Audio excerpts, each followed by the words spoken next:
Yeah, what you saying, man? Triple B here, base boxing basement. Yeah, giving it up for me fans, huh? And you know, without me fans, without the funds, there's no channel. It's all about the funds, like Ricky Hatton. But yeah, I just went up to Manchester. Yeah, to Manchester for the world championship fight. Terry Harper, he's no, not really. Leigh vs Mauricio Lara. Um, I last went to Manchester about 10 years ago, man. And it's changed, blood. It's changed, man. The clergy plan is working good. It was dirty, yeah. It's full of. I feel. By the way, I feel sorry for people in this situation, but like druggies, begging, bums crushed out on the street corners, right? You know, a load of very, I don't know, like dark Africans, very Asian, it seems now, which it wasn't when I last went. Whatever, you take that for what it is, man. You take that for what it is, man. But you know what? I didn't see much of that northern hospitality we're meant to hear. It was kind of weird, man. I sort of drifted around from place to place, checking things out. Yeah, and the next day I went to the fights. And the fights, I mean, yeah, you know what, like, I went to see some of me Irish fans, a couple of me Irish fans there. I like Dara Foley. I actually thought he had a chance, at least a better chance than 10-1, which is what they was offering. Ultimately, he got totally outboxed. But I don't think I realized how good Jake Catchall is. I never really kept an eye on him.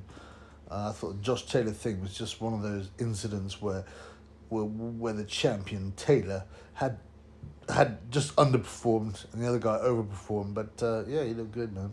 He looked good, Catterall. He looked good. I heard actually earlier in the day, I spoke to a couple of peeps, and they was in the same hotel as Mauricio Lara, right? And apparently, some, I don't know, I guess they were like Leigh Wood fans, but they threw a bunch of flour all over him. I don't know whether that was from above or right in his face or whatnot, but they threw some flour all over him and tried to intimidate him. There was that strange weighing clause, I actually thought he would chin Wood at some time. He would just catch him at some time. He's not the greatest boxer in the world, but Leigh Wood just seems to hang his big head out there. But, excuse me, Wood did a good job. He did a good job outboxing Lara. And it was a clear victory. But it wasn't exciting. There's never a moment of drama. Well, apart from when Lara got knocked down, but there wasn't really a moment of drama in the fights. The best part of the weekend was, I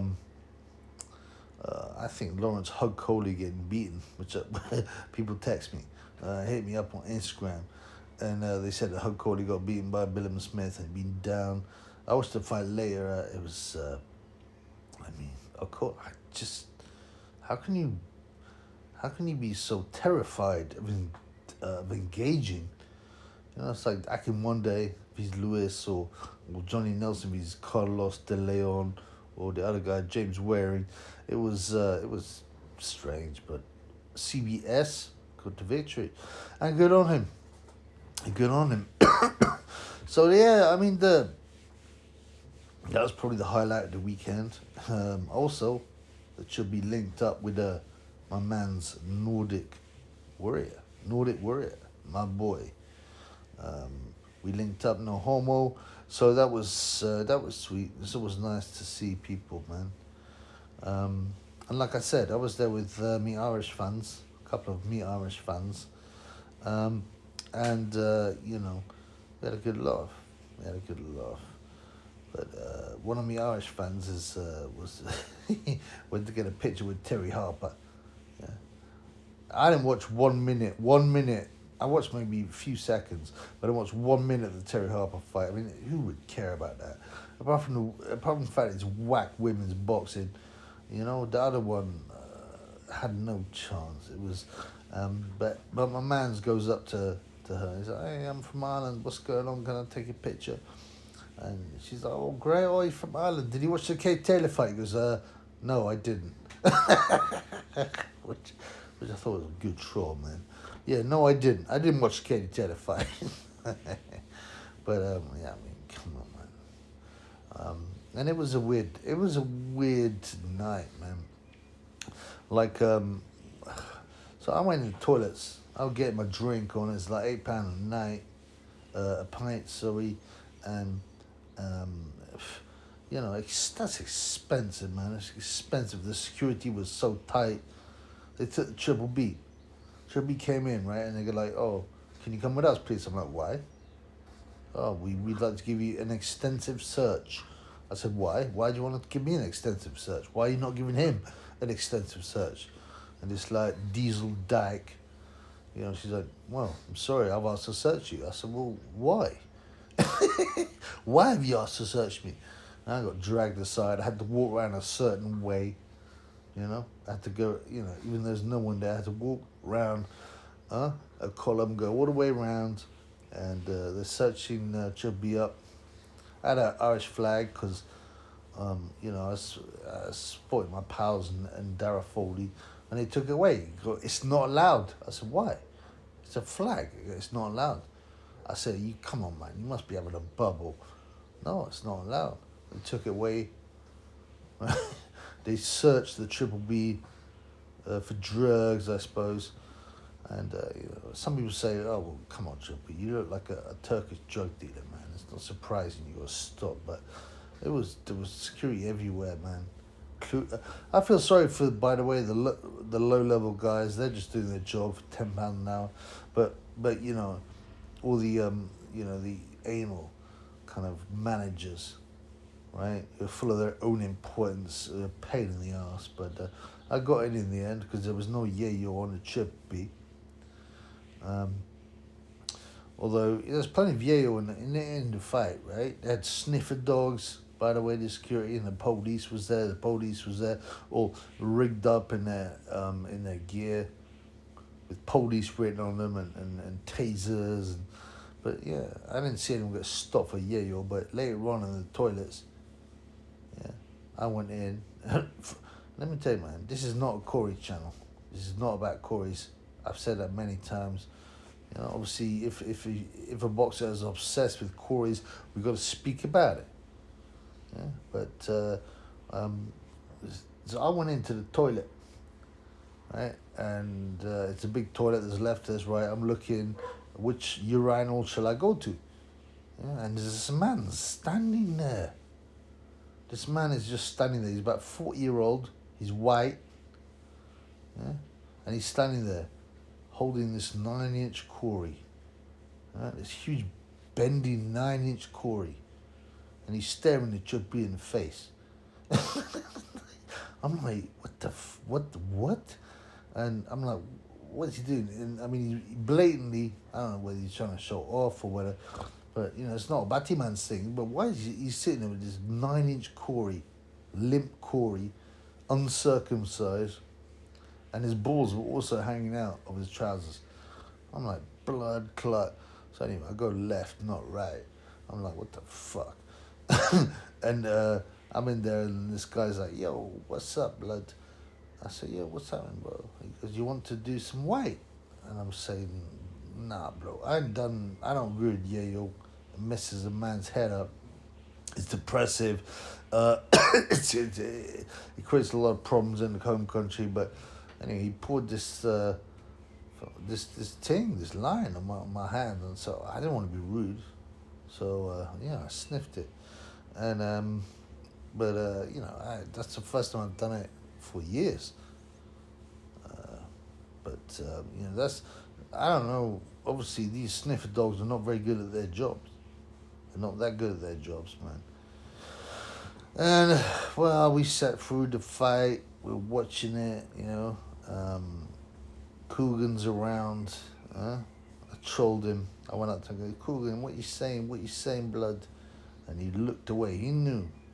Yeah. And there's David Greenblatt, David Diamante. He refused photos with every single person I saw to ask him. And I said to him, Greenblatt, David Greenblatt, give me a photo. And he looked away, but he knew as well. Who else was there? Yeah. Oh, Campbell and Hatton. Yet another fight when, obviously, he's on the egg diet now. So he's developing some power. He'll get a bit better. He might even be British level. And that's how important it is to juice. But Ricky Hatton, his dad, was there. Fat as a pig. You remember after he did the exhibition for the funds against Marco Antonio Barrera, and he said he was going to stay slim and do about 4 exhibitions a year. I mean, you want to watch that anyway, but yeah, the deluded idiot was there, fat as a pig, being rude to people. He didn't want to take pictures, which might be because his son's so rubbish, but it was, Ricky didn't endear himself to the funds, unlike Triple B. He met up with his Irish funds, right? And it was alright, man, but it's blood clot, man. It was ugly as well. It was dirty. The fights, if there'd been a couple of good fights, if say Darryl Foley had won just because he was an underdog, he might have gone to the party, but ultimately most fights were uninteresting or one-sided, and what do I think about going there? I don't know, man. I don't really bother. The meme as well about, northern slags. Yeah, not being hated against northerners. I think well, on the whole, they're friendly and fun, but like on the streets, these northern slags wearing nothing, with their boobs hanging out, with tattoos everywhere, like on their legs, on their arms, even normal girls. And you seen a girl walk down the street, and you're like, oh, you're like quite a respectable, girl with a bit of, what's the word? Some kind of decency about you. But nah, and they've got all these stupid tattoos, like, there's bees as well, but, spiders and all that randomly on their arms and their legs. Blood clot, man. What the state of big cities. I mean, it's all over the UK, so let's not pretend it's down in big cities, man. But, like I said, the best part of the weekend was meeting my man's Nordic Warrior and getting the text that Lawrence Hug Coley, the octopus Hug Coley, had been knocked down and lost. But a disappointing weekend's boxing, unfortunately. And I don't know. I don't think I will go up to Manchester again. Believe that.